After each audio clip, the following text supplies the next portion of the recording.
You forgot the first rule of remakes, Jill. Don't fuck with the original.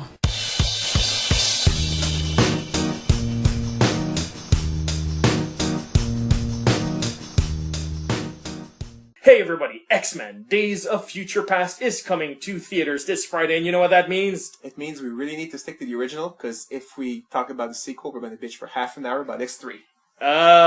Yes, that has been our podcast history in the last couple of years, since that movie came out, The Last Stand. Yeah. Let's talk about The Last Stand first. No, that's not. No, actually, what it means is that I'm gonna jizz my pants because I'm so freaking looking forward to this movie. Cool. Yeah, no, and also, another episode of Don't F with the original. Why did I say cool to jizz your pants? I don't know. It's really weird. Yeah, it would be warm. We just lost our family-friendly tag. What happened? Oh my god. Alright, introduce yourself, please.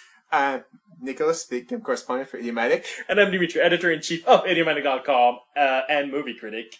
So what we do at Don't F with the original, aside from dirty jokes, when a sequel, remake, reboot comes out, we watch the original movie that started the franchise, and then review it, and then talk about our expectations about the new film. In this case, obviously, that means Bryan Singer's 2000 movie, X-Men. Yes. In my head, known as Wolverine in the X-Men. He's the fan favorite character. You need to give the fans what they want. Alright, so quick rundown of what happens in X-Men. They explain the concept of mutants. Human beings born with super awesome abilities like shooting lasers from your eyes, telekinesis, healing factors, claws out of your thing, and less awesome powers like touching people and putting them in a coma. Really sucks.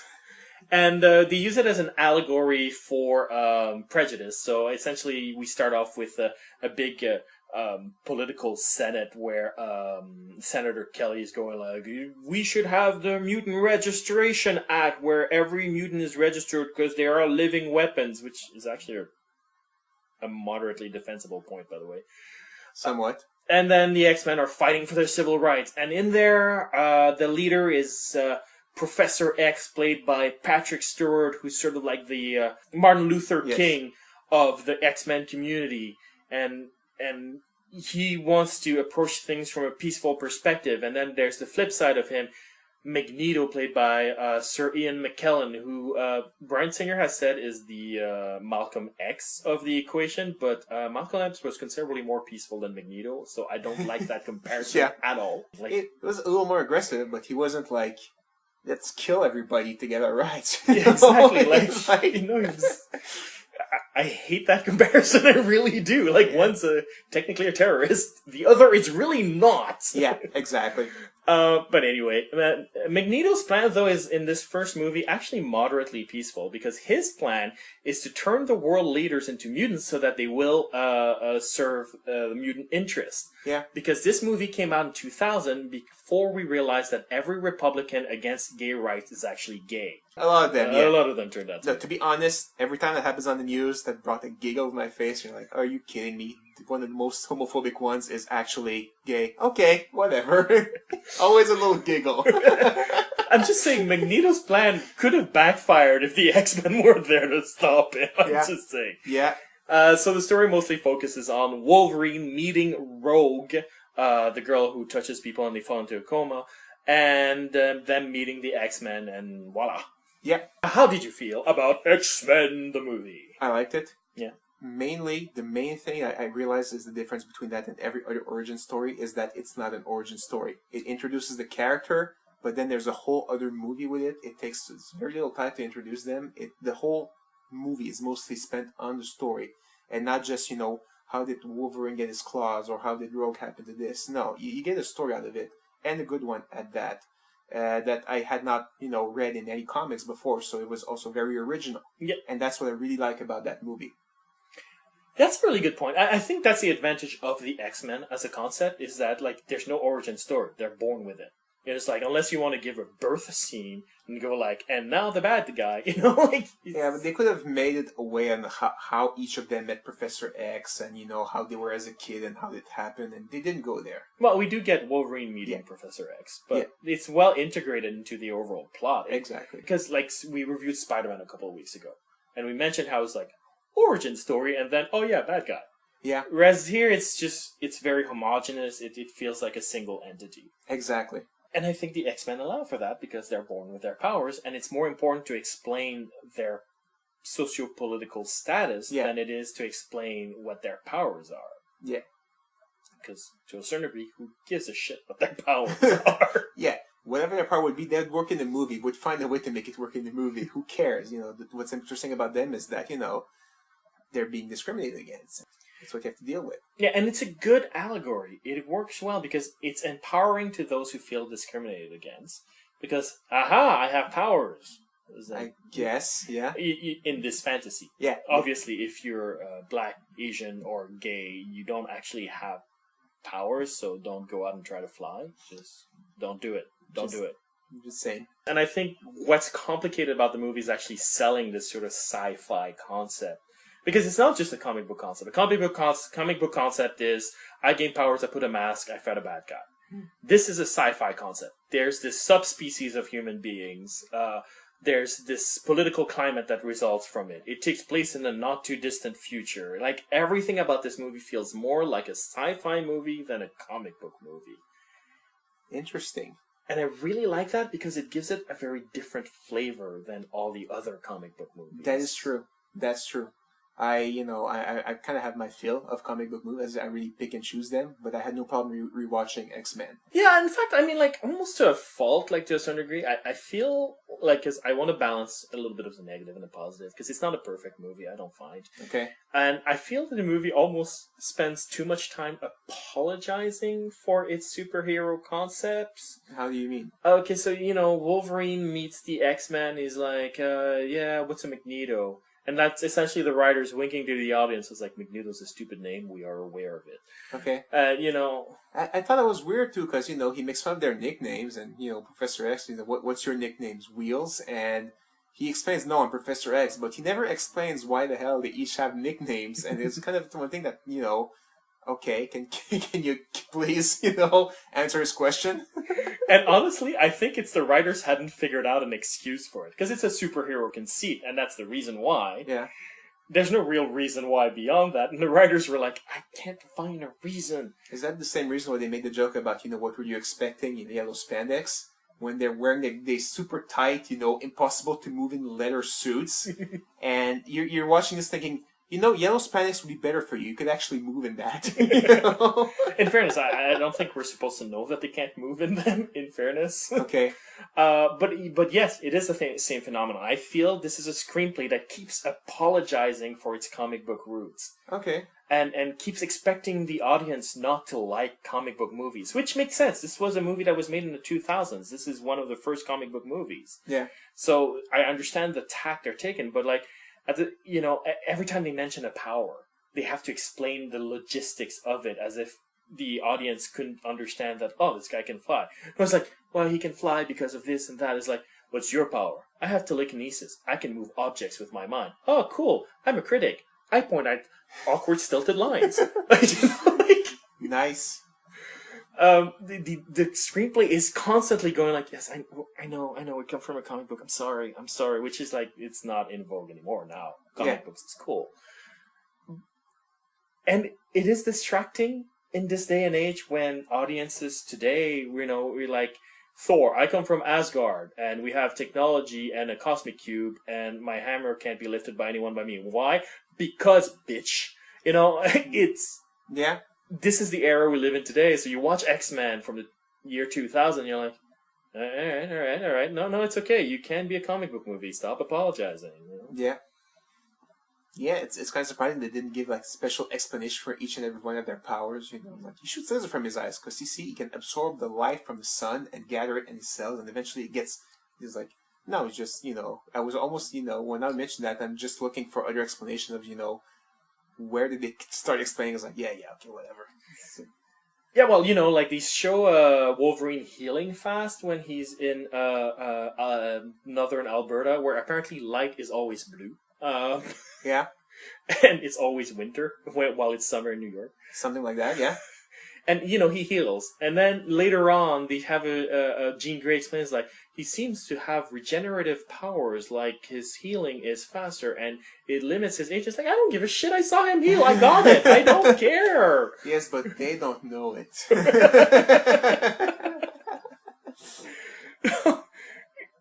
And I find that just slows the movie down a little bit, Yeah.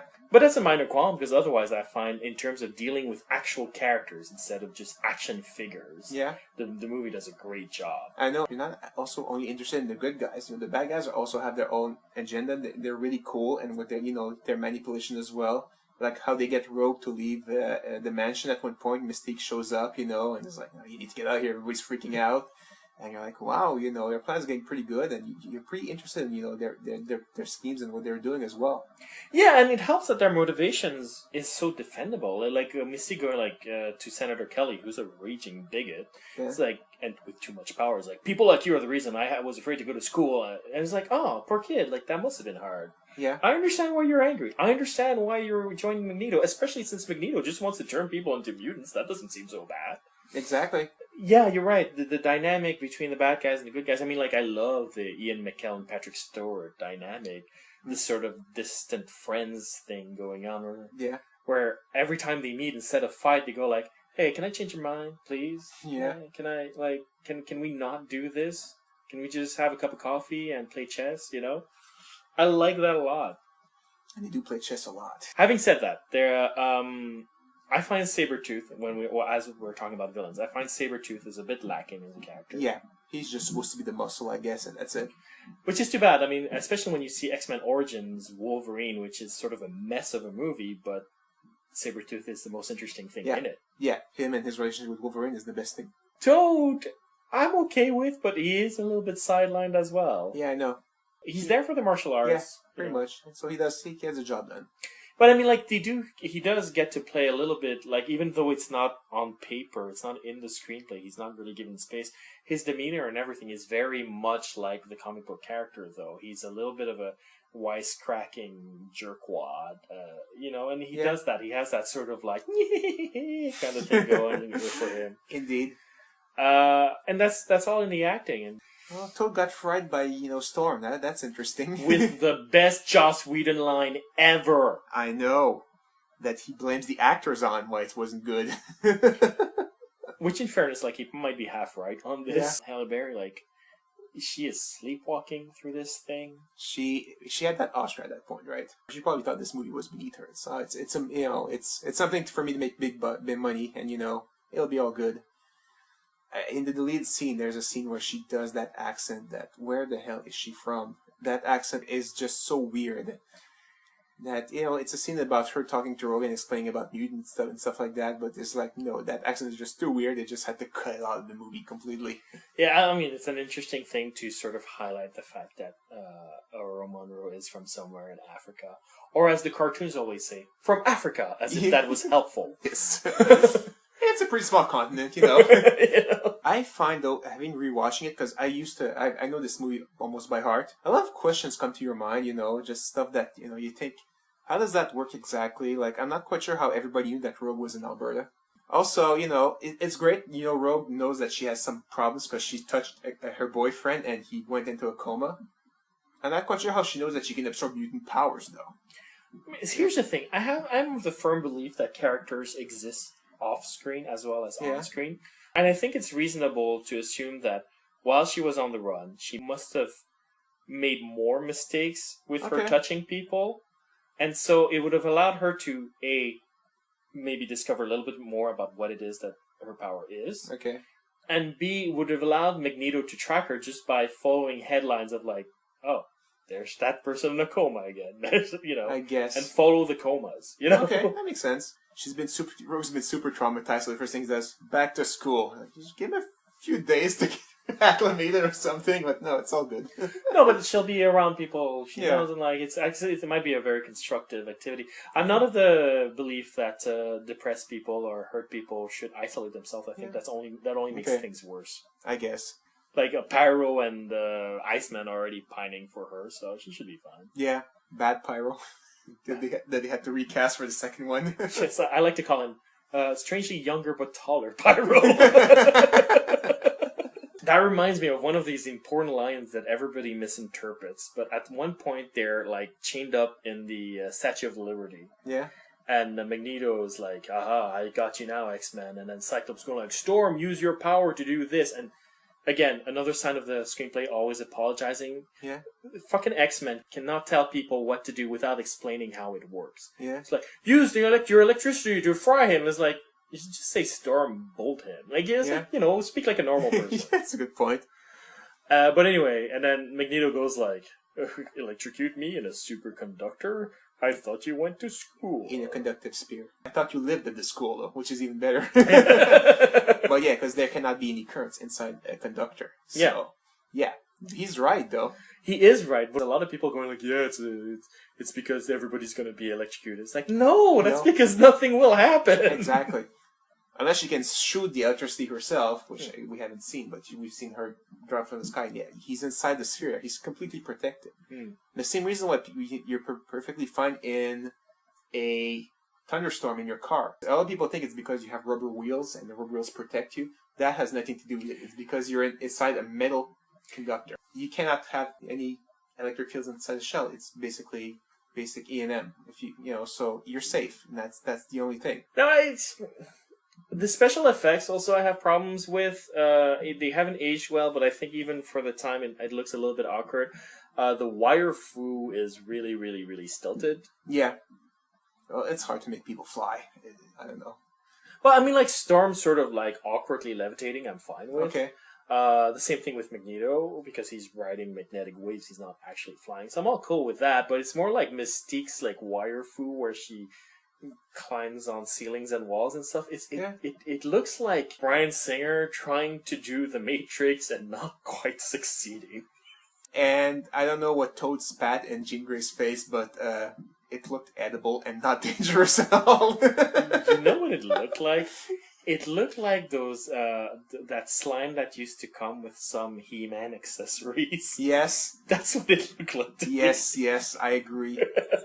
And speaking of toys from our past, the X-Jet, or Blackbird if you read the comics, looks suspiciously like it was rendered by an N64. It looks like they were going to play Star Fox, shooting triangles and squares. Yeah, it really does. But at the same time, I think it's a sign that they put more budget in the casting than in the special effects, which is a decision I actually overall approve. I really like the casting. Yeah.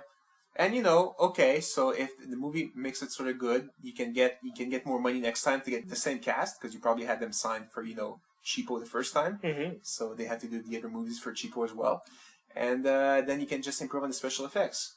Yeah, and I think that's what they did. I mean, like, certainly you look at X2, the special effects were fantastic. So that seems to be what they did. They focused on the cast, and I think that was a great decision. I think James Marsden as Cyclops was an unlikely choice, but an inspired one. He's really good in that role. Yeah. Jean Grey looks weirdly older and taller than him, so that's a little bit weird, but she has a funny story that she told in an interview. Because she took the role really seriously. She got to the role of Jean Grey. It's like, it's a comic book. It's like, oh, it's a comic book. How long has it been around? It's 1963. Oh, shit, I better play this character right. I'm going to do my homework. So she walked into a comic book store. It's like, hey, I'm looking for comics that feature Dr. Jean Grey. Because that's the name on her screenplay. She doesn't know anything about comics.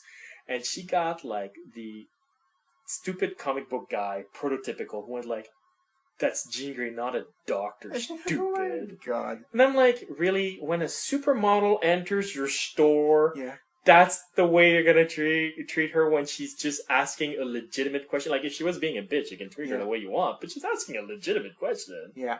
And, well, maybe that was his way of impressing her, by showing his knowledge and being uber condescending, because that's how nerds prove their superiority, I'm the alpha male here, I know more than you. You want to sleep with me?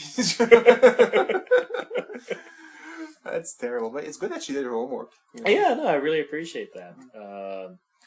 And of course, the one that's the ones I like is Patrick Stewart was a shoo-in for Professor X. I love that casting. The minute they announced it, I was like, of course, of course. And Ian McKellen, he's a Bryan Singer favorite, but he's really good as Magneto. Yeah, a good decade for him. Magneto and then Gandalf. Two really cool characters. He's a nerd icon now. He really is. That's true. He is. And he adds that sort of light-heartedness that wasn't necessarily inherent in the character, where he's just sort of mildly condescending toward everybody, which is kind of fun. I know. Mystique looks gorgeous, yes. and she's good. I like the actress, just generally speaking. But the real star, let's face it, is Hugh Jackman as Wolverine. Yeah. And to think that he was a last-minute replacement is amazing because he embodies the role so much that I can't even think of anyone else anymore in the role. I know. I think their first choice was Kurt Russell, who, wanted too much money. Oh, that was way back in the early 90s. Okay. After that, it was that guy who plays the bad guy in Mission Impossible 2. I forget his name. Okay. So he was a last-minute replacement. Wow. And it's that lucked out. And now he had to get in shape super fast, I'm guessing. He did. It's been crazy. He's so good in it. But what I find intriguing, and this is where I'm going to get into more comic booky, nerdy stuff, because I'm a big X-Men fan. Yeah. Been reading this since I was 13. He's not really Wolverine. He's sort of a mix between Wolverine and Gambit. I guess. He's more of a lone wolf, debonair, snarky dude. That's a little bit more Gambit-y, Yeah. Whereas Wolverine, as written in the comics before the movies, because then after the movie came out, they sort of changed Wolverine to sort of act more and more like the movie version. Yeah. He was more of a, frustrated 13-year-old, I guess. Yeah, that's the way you would explain that, would describe it, yeah. No respect for authority, do what he wants. Tough guy, pretty much. That's about it. Yeah, so he's a very, very different character when you think about it. Yeah. And I find that they changed a lot of the characters, which unfortunately becomes sort of a trend in the rest of the movies, where it's less justified than in this movie. But Rogue is not so much Rogue as she is Kitty Pryde with Rogue's powers.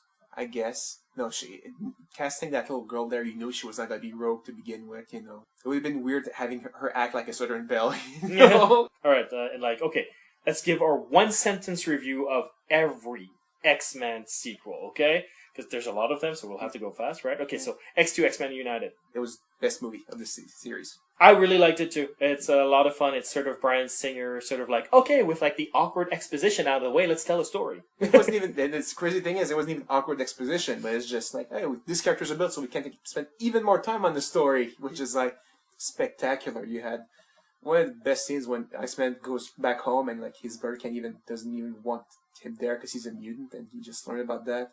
I was just oh my god, this is sad.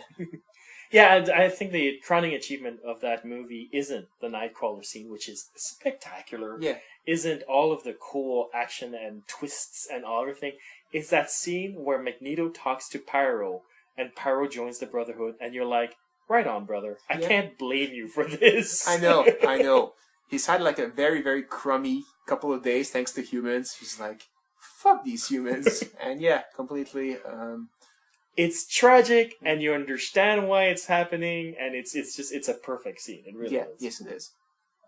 All right, X-Men: The Last Stand. There's a cure for good movies, so they all have to band together to stop the cure. I don't like that movie either. I don't want to... I feel like I'd only be repeating what we already said in our Last Stand review, which I'll repost so that everybody can listen to it. There you go. Yeah.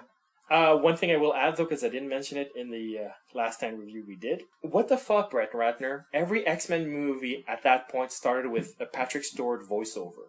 You dropped that. What the fuck? I know. I really like the Patrick Stewart voiceover. He has an awesome voice. He really does. It's evolution. Every million of years. I was oh, cool. I'm so into this. And then it sort of, he highlights the themes of the movie, and then the movie starts, and you know what to look for in the movie in terms of what the message is. And then the third one doesn't have that. Is it because you didn't know what the message of your movie was, Brett Ratner? Is it? He's probably just thinking voiceovers are for fags. So he didn't. Okay, for those of you wondering, like, this is not Nick using derogatory language because he feels that way. It's because that's sort of a paraphrase of what Brett Ratner actually said in one book. Yeah, he was talking about rehearsal, but he used the same exact end of the sentence. Yeah. Okay, so like, Google it if you don't believe me. I just used that, as don't send us letters. This was meant to make fun of Brett Ratner, not gay people. So after that, we have X-Men Origins, Wolverine. Yeah, you know what? I've warmed up to it in the years. It's like, look, it's a mess in terms of its production. It was during the writer's strike, but it still managed to tell more or less the story of how Wolverine joined Weapon X, got his powers, and then got an amnesia bullet in his noggin and has a brother. I still love that amnesia bullet expression. An amnesia bullet. Yeah, I mean, I like watching the movie and seeing, okay, which scenes can I cut to make this less of a mess? And, it's a fun game to play. It's like, no, this is useless, this is stupid. She's not completely useless as a character. He's like... Yeah, because Gavin Hood is actually a good storyteller, so the scenes themselves tell a nice story in and of themselves. Just imagine that the last bad guy is not called Deadpool, and you're fine with the movie. Oh, yeah, that's a wasted opportunity right there. Oh, my. No, and I love Victor in that movie. Liev Schreiber is awesome, just in general, and that role, he does really some great things with it. He did gain a lot of weight for that role, I think. Yeah, he bulked up for it. Yeah. X-Men First Class. I liked it a lot, actually. It was spectacular. Yeah. The only thing I really didn't quite like was, like, the Ice Queen there, and White Queen. Yeah, White Queen. She was completely terrible as an actress, and he's like, you're kind of useless here. Everybody says that, and I honestly don't see it. I hear she's terrible in Mad Men, but since I don't watch Mad Men, it doesn't affect me. I won't say she's good or anything, but she was there for me. She was there, and the thing is, her role in the beginning was to shield, Shaw from, telepaths. Yeah. She got completely replaced by a helmet. Okay, her role could have been completely removed, and you could have had the helmet on for the whole time. She was completely useless. My criticism of the movie would be that everything regarding Charles Xavier and Magneto and Mystique works. This is great stuff. And everything regarding the rest of the First Class is so damn forgettable. Yes. The Wolverine. Did not see that one. So. Loved it. Okay. What I love about it is that it's a superhero movie without stakes. It's very contained. The story matters to Wolverine, but not to anyone else. Okay. And it was refreshing. I was like, oh, thank God. I am so tired of world-shattering stakes.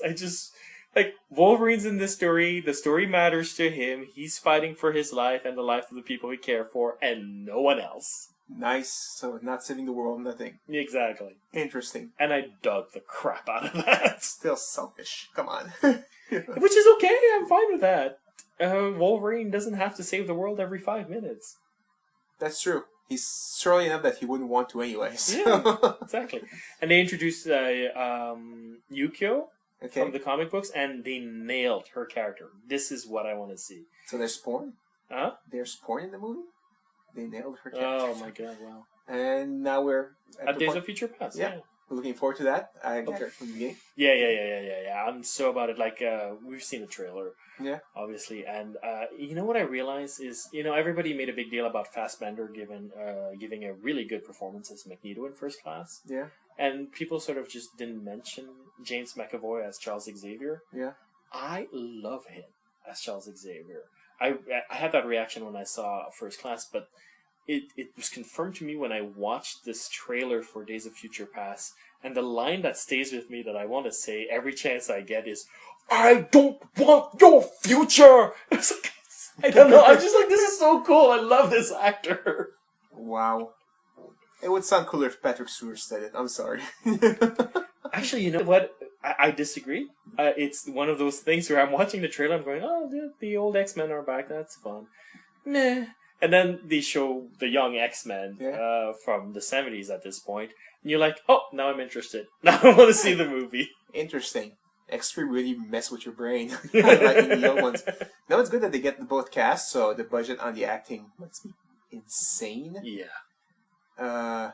I mean, you thought Avengers had a heavy, heavy Yeah, price tag. well, admittedly, I have a feeling that Robert Downey Jr.'s cachet alone probably covers the entire cast from Days of Future Past, in fairness. Good point. And the new guys, they probably had, the old guys, the old guys, which are actually the young, so confusing. Wow, what are you talking about? The original cast is what I meant. They probably had to come at the price as well because it's probably not in their contract to do when the third one ended and it was like, okay, we're starting it over. I think the contract probably expired, so they probably had to pay a penny for him. But the new guys, they probably got cheap. Imagine you get Jennifer Lawrence for cheap because she signed when she was like a nobody. Yeah, right? She signed before Winter's Bone came out and gave her her Oscar nomination. Yeah. So, and that's even before Hunger Games made her a superstar. So. Yeah, so I was like, what am I getting paid for this movie? $25,000? What the hell? Hey, if she's wise, she understands that acting is the privilege. If you love acting, you get paid for it. Like, don't do it for free. Yeah, I know. That's still a huge pay cut for her now, which is probably, I would just like to see her face when she sees her checks. Like, what the hell? I know, and it's probably her most uncomfortable role too, Mystique, because she has to get painted in blue and the naked factor. I understand she has a bodysuit out now, but all of that cannot be comfortable for her. It's probably her most demanding role, just physically. Yeah, but yeah, it's just the cast itself. Even if you don't know what the story is, just look at the cast, and I need to go see this movie. Mm-hmm. Cast is great. Yeah, no, and Days of Future Past. I mean, those of you who read comics probably know what the story is. It's one of those iconic '80s comic book stories. It's the comic book story that changed the way we make comics. That and the Phoenix storyline, which was loosely adapted in Last Stand, but don't let that affect your judgment of Days of Future Past. It's such a great story. Granted, they managed to find a way to shove Wolverine in the middle of it, which I'm less than enthused about. Whatever. I like Hugh Jackman. Wasn't Sabretooth in Days of Future Past? No. Really? No. Next week, we are talking about Sleeping Beauty. Oh my god. That's an old one. That's a really old one. Classic Disney movie. They're doing Maleficent, which is sort of the Wicked to Sleeping Beauty. But whatever. Okay. Until then, if you want to share your comments, your love, hatred, ambivalence, general not caringness toward X-Men. Actually, if you don't care, just don't bother. No, bother. We like when you write to us, even if you don't care. So, write us. You can write us at mail@idiomatic.com or post a comment at idiomatic.com. We're also on Twitter at Idiomatic, on Facebook, on iTunes. If you could write us an iTunes review and like us on Facebook, it would help us get the support to generate content on a regular basis. Otherwise, I will have no choice but to push for a Nick Registration Act. I'm already registered. I voted last week.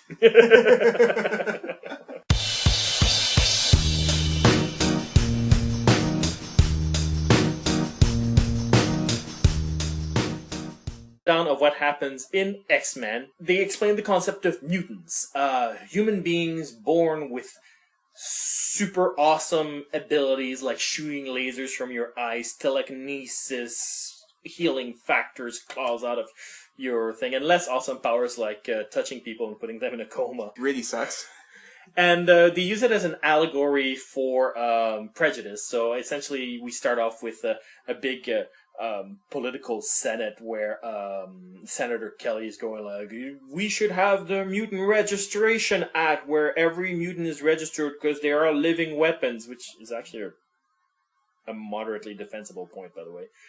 Somewhat. And then the X-Men are fighting for their civil rights. And in there, the leader is Professor X, played by Patrick Stewart. You forgot the first rule of remakes, Jill.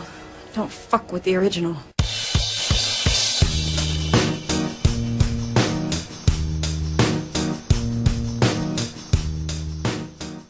Hey everybody, X-Men Days of Future Past is coming to theaters this Friday, and you know what that means? It means we really need to stick to the original, because if we talk about the sequel, we're going to bitch for half an hour about X3. Yes, that has been our podcast history in the last couple of years, since that movie came out, The Last Stand. Yeah. Let's talk about The Last Stand first. No, that's not. No, actually, what it means is that I'm gonna jizz my pants because I'm so freaking looking forward to this movie. Cool. Yeah, no, and also another episode of Don't F with the Original. Why did I say cool to jizz your pants? I don't know. It's really weird. Yeah, it would be warm. Oh, we just lost our family-friendly tag. What happened? Oh my god. All right, introduce yourself, please. Nicholas speaking, correspondent for Idiomatic. And I'm Dimitri, editor-in-chief of Idiomatic.com and movie critic.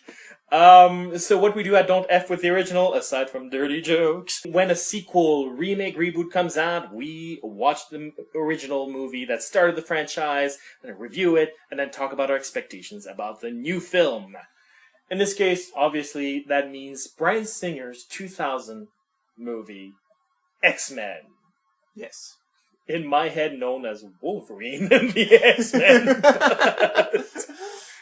He's the fan favorite character. You need to give the fans what they want. Alright, so quick run word who's sort of like the Martin Luther King of the X-Men community. And he wants to approach things from a peaceful perspective. And then there's the flip side of him, Magneto, played by Sir Ian McKellen, who Bryan Singer has said is the Malcolm X of the equation, but Malcolm X was considerably more peaceful than Magneto, so I don't like that comparison at all. Like, it was a little more aggressive, but he wasn't like, let's kill everybody to get our rights. Yeah, exactly. I hate that comparison. I really do. Like, one's technically a terrorist, the other is really not. Yeah, exactly. But anyway, Magneto's plan, though, is in this first movie actually moderately peaceful, because his plan is to turn the world leaders into mutants so that they will serve the mutant interest. Yeah. Because this movie came out in 2000 before we realized that every Republican against gay rights is actually gay. A lot of them, yeah. A lot of them turned out to. No, to be honest, every time that happens on the news, that brought a giggle to my face. You're like, are you kidding me? One of the most homophobic ones is actually gay. Okay, whatever. Always a little giggle. I'm just saying, Magneto's plan could have backfired if the X-Men weren't there to stop him. I'm just saying. Yeah. So the story mostly focuses on Wolverine meeting Rogue, the girl who touches people and they fall into a coma, and them meeting the X-Men, and voila. Yeah. How did you feel about X-Men, the movie? I liked it. Yeah. Mainly, the main thing I realized is the difference between that and every other origin story is that it's not an origin story. It introduces the character, but then there's a